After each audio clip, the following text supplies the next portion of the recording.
welcome back to the Out the Moon headquarters. Another installment of the Right on River writing blog.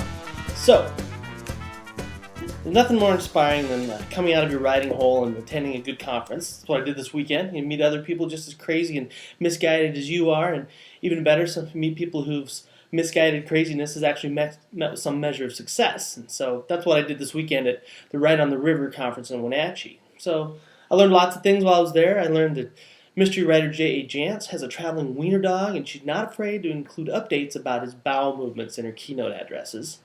I learned that YA and middle grade fiction is not hot, but erotica is, but I think we already knew that about erotica. I learned that $2 a word is a great rate for a freelancer, 15 cents a word is content mill slavery, don't do it.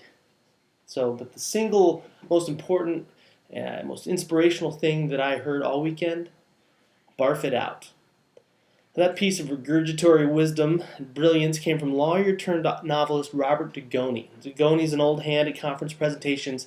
He's got preloaded classes on plot structure and character development, and they're filled with vital nuggets on craft, but barf it out was likely a throwaway that didn't even make his notes, just something he said. But it was the one piece of advice that I needed most to hear at this particular moment in time. Specifically, he said, "I'm a big believer that you barf the first draft out." I think I puked up a little sigh of relief right on the spot. The biggest trap for me right now seems to be endlessly monkeying with what I've already written. It makes writing the novel feel like one of those chase scenes in a dream where your legs are moving but you can't seem to get anywhere.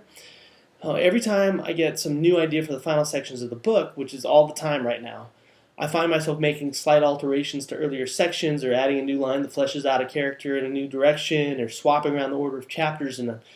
But then another new idea pops up and I'm back in there fiddling with it all over again. Monkeying and fiddling. And like a monkey with a fiddle, I'm never really making much music. So some of it's straight procrastination, a topic which I promise we'll get to eventually. It's a fear of locking down those final chapters because, they've got to be really good. As author Jonathan Evison has pointed out, those endings have to be utterly unexpected. No, that's not what he said. He said they have to be utterly inevitable, yet totally unexpected. And that's a tall order, and I want to get it right as I can. I want everything to fit just right, not give too much away. I'm trying to figure all of that out at this stage of the book slows me down immeasurably. So what Robert Dugoni so effectively reminded me at the conference was that I don't have to get it right the first time. I'm not even supposed to. I just have to get it down. I have to barf it out. Then, and not before, is the time for me to go back, monkey and fiddle, nip and tuck, polish, rewrite it. So I came back to the writing desk inspired, stuck a figurative finger down my literary throat, and started, not clean up the mess later. I'm Jamie Howell, and that's all I know about that. See you next week.